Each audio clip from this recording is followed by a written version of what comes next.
نہیں، ایک موقع تو وہ بھی آیا جب منافق اعظم رئیس المنافقین عبداللہ بن ابی بن سلول جب یہ مرنے لگا، مر گیا، اس کی وصیت کے مطابق یہ وہی بدبخت ہے لوگوں جس نے میرے مصطفیٰ پر تہمتیں لگائیں، جس نے آپ کی ازواج مطہرات پر تہمتیں لگائیں، یہ وہی بدبخت ہے جس کی مثال نہیں ملتی۔ ہر اذیت دینے میں اس نے پہل کی ہے اور بظاہر دوست بنا رہا۔ کیا کئی لوگ ہوتے ہیں دوستی میں دشمنی کا کردار ادا کرتے ہیں۔ جب یہ مر گیا، اللہ کی شان، خود منافق بیٹا ان کا مخلص اور پکا پیغمبر کا صحابی، بیٹا آ گیا، کہنے لگا یا رسول اللہ ابا فوت ہو گیا، آپ جنازہ بھی پڑھائیں، ہو سکتا ہے اللہ معاف کر دیں، اور آپ ان کے کفن کے لیے اپنا کرتا بھی دے دیں۔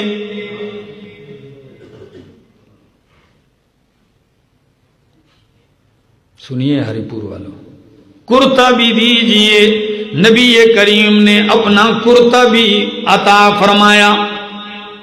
جنازے کا وقت ہوا ہے، صفیں بنی ہیں، امام الانبیاء چلتے ہیں جنازہ پڑھانے کے لیے۔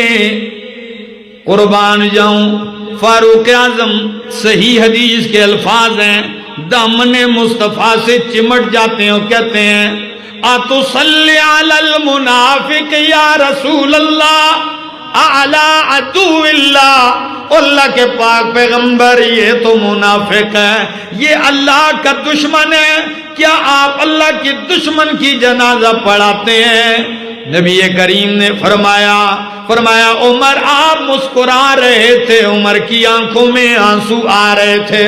فرمایا یا رسول اللہ دشمن ہے، فلاں دن کذا فعل کذا و کذا و کذا، گنتے گئے، یہ کیا۔ نبی کریم نے دامن چھڑا کے مسکرا کے فرمایا عمر ابھی تک لم انہان ہو، مجھے ابھی تک منع نہیں کیا گیا ہے، میں جنازہ پڑھاؤں گا۔ ادھر آپ نے جنازہ پڑھائی، عمر آنسو بہاتے پیچھے ہو گئے۔ اللہ نے قرآن نازل کر کے فرمایا میرے پیغمبر وَلَا تُصَلِّ عَلَىٰ أَحَدٍ مِّنْهُمْ مَاتَ أَبَدًا وَلَا تَقُمْ عَلَىٰ قَبْرِهِ۔ میرے پیغمبر آئندہ کے لیے اگر ایسا منافق کافر مر جائے، ان کے لیے دعا کرنے کی بھی اجازت نہیں، اس کے قبر پہ کھڑے ہونے کی بھی اجازت نہیں ہے۔ ہاں، اور اس خوش فہمی میں کوئی نہ رہے، استغفر لہم او لا تستغفر لہم ان تستغفر لہم 70 مرہ فلن یغفر اللہ لہم۔ فرمایا تو ان کے لیے استغفار کرے یا نہ کرے، یا 70 دفعہ بھی تو استغفار کرے، میرے پیغمبر آپ کے خالی ہاتھ تو واپس پلٹا سکتا ہوں، لیکن مشرک کی مغفرت نہیں کروں گا۔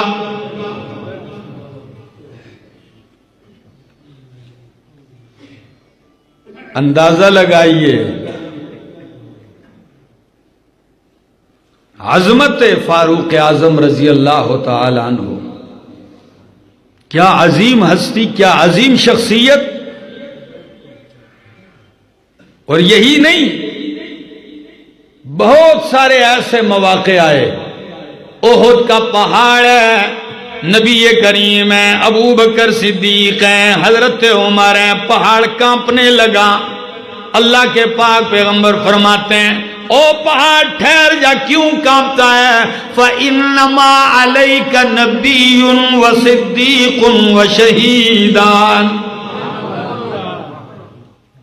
اے پہاڑ ٹھہر جا، تجھ پہ اللہ کا نبی ہے، صدیق ہے اور 2 شہید ہیں، عمر اور عثمان۔ میں کہتا ہوں عمر کی شہادت ابھی ہوئی نہیں ہے، پیغمبر نے پہلے ان کی شہادت کو مان لیا ہے، نبی نے پہلے ہی شہید قرار دے دیا۔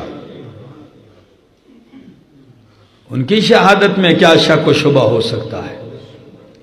اور میں تو کہتا ہوں کوئی اور جنتی ہوگا، سارے صحابہ جنتی ہیں، عام لوگوں کی بات کرتا ہوں، لیکن صحابہ میں فاروق اعظم کی عظمت وہ ہے، جس طرح فاروق کو اللہ پر ایمان لانا ضروری تھا، نبی پر ایمان لانا ضروری تھا، اس طرح فاروق اعظم کو اپنے جنتی ہونے پر بھی ایمان ضروری تھا۔ کیوں؟ اس لیے ایک موقع نہیں، بارہا ایک مثال سنیے، نبی کریم نے فرمایا میں جنت گیا، 2 فرشتے میرے ساتھ تھے، مجھے لے گئے خواب میں نے جنت کے محلات دیکھے، صحیح بخاری کی حدیث ہے، فرمایا ایک محل میں نے دیکھا بہت ہی حسین و جمیل ہے، ایک لڑکی کو میں نے دیکھا کہ نہر کے کنارے وضو بنا رہی ہے جنت میں نے کہا لمن ھذا، یہ محل یہ کوٹھی کس کی ہے؟ میرا دل چاہا کہ میں داخل ہو جاؤں، فرشتے نے کہا یہ عمر کا محل ہے۔ کہتے ہیں جب عمر کا نام لیا میں نہیں داخل ہوا، میں رک گیا۔ کیوں؟ فرمایا لغیرت کا، عمر تیری غیرت کی وجہ سے، تو بڑا غیرتی ہے، تیری غیرت سامنے آئی، میں بغیر اجازت کے داخل نہیں ہوا۔ حضرت عمر رو کے کہنے لگے اعلیک اغار یا رسول اللہ، عمر غیرتی تو ہے لیکن اللہ کے پاک پیغمبر آپ کے مقابلے میں نہیں ہے۔ کہ میں آپ کے داخل ہونے پر میں غیرت کھاتا، اللہ کے پاک پیغمبر آپ داخل ہو جاتے۔ تو میں کہتا ہوں عمر کی کوٹھی اور بنگلہ تو میرا مصطفیٰ دے کے آیا ہے، اس میں شک کی کہاں گنجائش ہے؟ لیکن افسوس ہے ان ساری باتوں کے ہوتے ہوئے بھی ایسی عظیم ہستیوں کو طعن و تشنیع کا نشانہ بنایا جاتا ہے۔ اور خلافت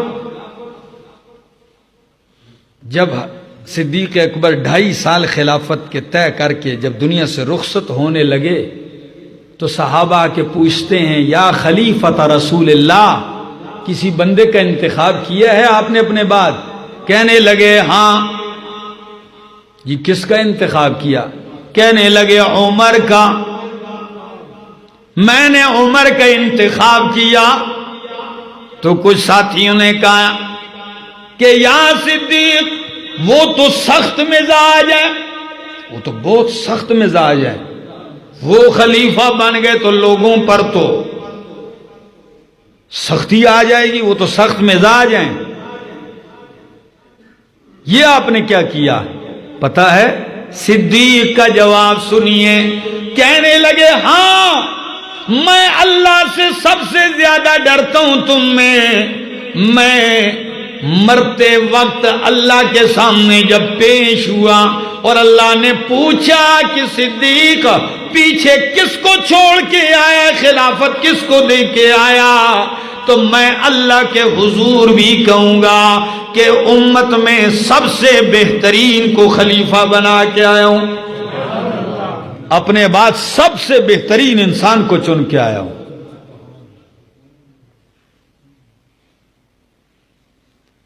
میں کیا کہوں، کبھی کبھی تو میں بڑا حیران ہو جاتا ہوں۔ صحابی رسول فرماتے ہیں نبی کریم بیٹھے ہیں، تذکرہ چل پڑا کہ ایک شخص تھا، اس نے بیل پر سواری کی۔ کس پر؟ بیل کے اوپر سوار ہوا تو بیل نے ایسے منہ اٹھایا اور کہا انا لم نخلق لہذا، او بندیا ہم اس کے لیے پیدا نہیں کیے گئے، ہم تو کھیتی باڑی کے لیے پیدا کیے گئے۔ کیا؟ تو حاضرین محفل متعجب ہوئے کہ بیل کیسے بول پڑا۔ نبی کریم نے کہا تم مانو یا نہ مانو، لیکن اومنو انا و ابو بکر و عمر، میں ابو بکر اور عمر تو مانتے ہیں۔ بات محفل میں ہو رہی ہے، حاضرین محفل ذرا حیران ہوئے کہ بیل کیسے بول پڑا۔ فرمایا تمہارے ذہن میں آئے نہ آئے، میں ابو بکر عمر اس پہ ایمان رکھتے ہیں۔ صحابی کا جملہ کیا ہے جو روایت کرتے ہیں؟ وہ فرماتے ہیں اللہ کی قسم محفل میں ابو بکر بھی نہیں تھے، عمر بھی نہیں تھے، وہ محفل میں نہیں تھے، ان کے سامنے بات بھی نہیں ہوئی۔ یہ میرے نبی کا اعتماد ہے۔ کیا؟ یعنی اتنا اعتماد کہ ان کے عدم موجودگی میں فرمایا کہ جب میں مانتا ہوں تو وہ دونوں بھی لازماً مانیں گے۔ اور یہاں ایک جملہ آپ کے گوش گزار کر دوں، اندازہ لگائیے اس حدیث سے ایک اور مسئلہ بھی ثابت ہوتا ہے۔ وہ کیا؟ بیل پہ جب بندہ سوار ہوا، بیل نے کہا لم نخلق لہذا، ہم سواری کے لیے نہیں پیدا، ہم تو کھیتی باڑی کے لیے پیدا ہیں۔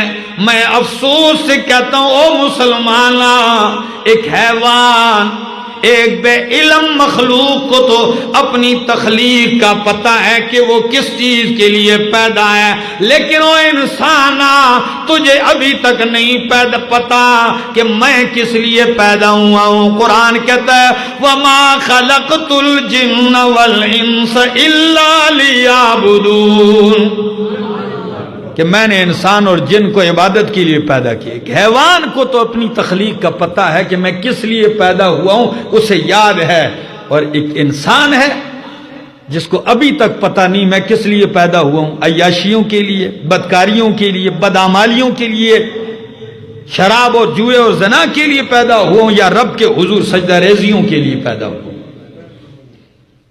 اللہ اکبر۔ ایک موقع آیا، خلافت صدیق اکبر کے بعد فاروق اعظم کے سپرد ہوئی، خلیفہ منتخب ہو گئے۔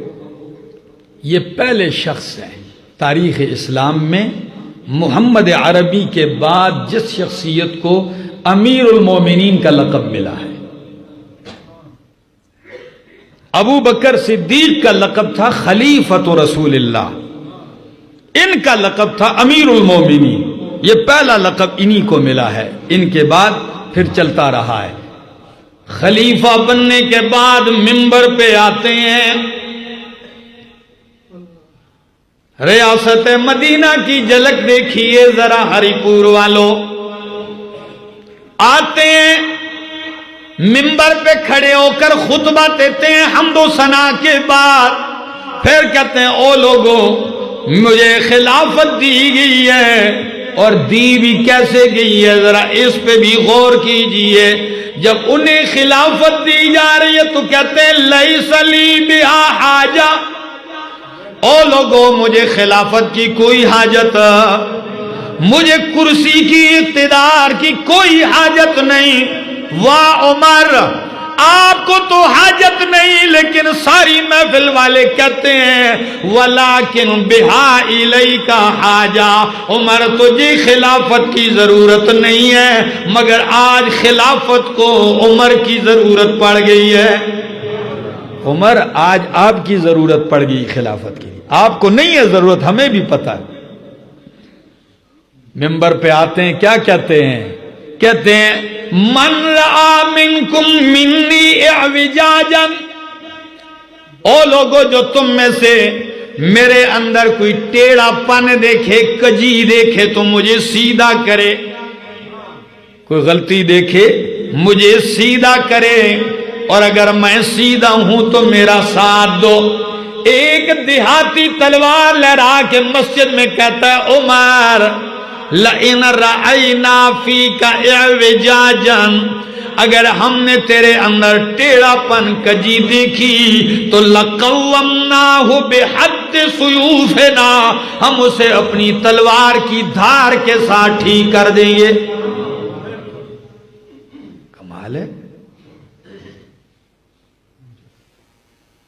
عمر میں جرت ہے تو عمر کی رعایا میں بھی کیا ہے؟ جرت ہے۔ کہا اگر ہم نے آپ میں کجی دیکھی تو تلوار سے ٹھیک کر دیں گے۔ جا کے کسی بادشاہ نہیں، کسی وزیر کے سامنے کسی محفل میں ایسی بات کر دو، پھر اس کے بعد اپنی جگہ تلاش کرو کہ تمہاری جگہ قبرستان میں بھی ملتی ہے کہ نہیں۔ لیکن قربان جاؤں عمر کیا کہتے ہیں؟ کہتے ہیں الحمدللہ الذی، تمام تعریفیں اس ذات کے لیے ہیں جس نے ایسے لوگ پیدا کیے، من یقوم عمر بحد سیفہ، جو عمر کو تلوار سے ٹھیک کرنے کی طاقت رکھتے ہیں۔ اس پہ خوش ہوئے کہ جو ایسے ہیں جو مجھے بھی تلوار سے ٹھیک کر سکتے ہیں۔ یہ صرف جملے نہیں تھے کہ وزیر اعظم بنے اور جملے کچھ کہہ دیے پھر عمل نہیں، یہ وہ ساری زندگی اس پہ عمل کر کے دکھایا۔ اور اس کی ایک جھلک دکھاتا ہوں۔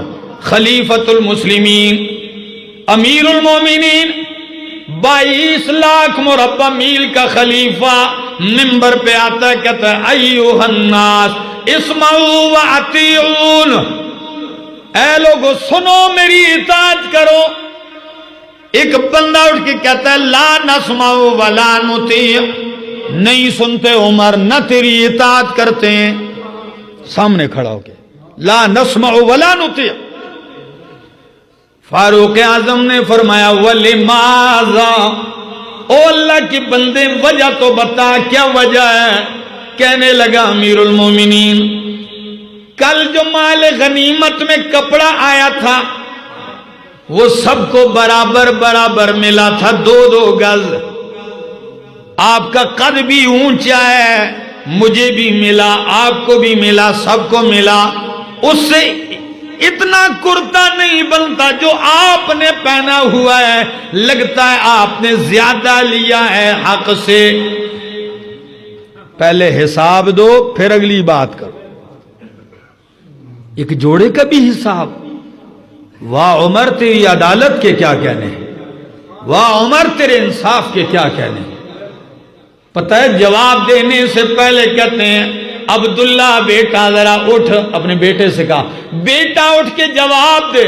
عبداللہ ابن عمر اٹھ کے کہتا ہے ہاں لوگوں سب کو 2 گز کپڑا ملا تھا، ابا جی کو بھی ملا تھا اور مجھے بھی ملا تھا، لیکن میں چونکہ عام بندہ ہوں، والد امیر المومنین ہے، تو میں نے اپنا 2 گز کپڑا بھی ابو کو دے دیا تھا۔ جب بیٹے نے یہ بات کی فاروق اعظم اس بندے کی طرف دیکھنے لگے، کیا کہتا ہے؟ وہ اٹھ کے کہتا ہے او امیر المومنین اذن قل نسمع ونطیع، اب تو بات کرتا جا، ہم سنیں گے بھی اطاعت بھی کریں گے۔ آج ہے کوئی جو اپنے آپ کو احتساب کے لیے پیش کرے؟ جی بہت مشکل ہے میرا دوست۔ دنیا میں اگر عدل آیا تو ویسے ہی نہیں آیا، یہ جھلکیاں ہیں۔ ہندوستان کا ایک کافر ہے، ایک ہندو، سپریم کورٹ کا جج، وہ وکیل تھا، اس نے سپریم کورٹ میں یہ کیس دائر کیا تھا کہ فلاں فلاں خطے سے مسلمانوں کو نکال دیا جائے، ان کو مسجد بنانے بھی نہ دی جائے، اتنا دشمن اسلام۔ اس کا بیٹا مسلمان ہوا، اس نے اتنی بڑی سخت بھوک ہڑتال کی کہ ہسپتال منتقل کر دیا گیا تھا، مرنے لگا، بیٹے کو دوبارہ مرتد بنایا اس نے، اتنا اسلام کا دشمن۔ لیکن پتہ ہے کیا کہتا ہے؟ کہتا ہے ہندوستان والو اگر ملک چاہتے ہو، امن چاہتے ہو، ملک میں خوشحالی چاہتے ہو تو 2 شخصیات کو پڑھو، میں بتانا چاہتا ہوں۔ کسی نے کہا کون سی ہے تاریخ میں؟ کہتا ہے اگر بیٹری لے کر بھی تلاش کرنا چاہو تو ان دو جیسا نہیں ملے گا حاکم اور بادشاہ۔ کسی نے کہا بتاؤ تو صحیح، کہا ایک کا نام ابو بکر ہے، دوسرے کا نام عمر ہے۔ یہ مسلمان کہتا تو پھر ہم کہتے چلو یار حد سے زیادہ تجاوز کی۔ دشمن اسلام کہتا ہے،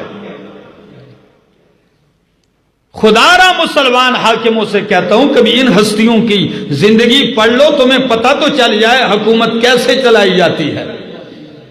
تمام عالم اسلام کے مسلمانوں سے یہ درخواست ہے، خدا را ان ہستیوں کا مطالعہ کیجئے۔ انہوں نے لکھا نہیں، انہوں نے کر کے دکھایا ہے۔ اور آپ کو یہ بھی بتا دوں، بیت المقدس فتح ہونے لگا، حضرت عبیدہ بن جراح رضی اللہ تعالیٰ عنہ اسلامی فوج کے سپہ سالار تھے۔ 1 سال تک محاصرہ کیا، وہ قلعوں سے باہر ہی نہیں آتے، شدید سردی ہے، وہ نہیں چھوڑتے، نہ یہ محاصرہ چھوڑتے ہیں، نہ وہ جزیہ دینے کے لیے تیار، نہ سر تسلیم خم کرنے کے لیے تیار، کسی بات پہ رضامند نہیں۔ جب محاصرہ طول پکڑتا گیا، آخر جو ان کے علماء تھے اہل کتاب کے، وہ بیت المقدس سے وہ اوپر قلعے کے اوپر آئے،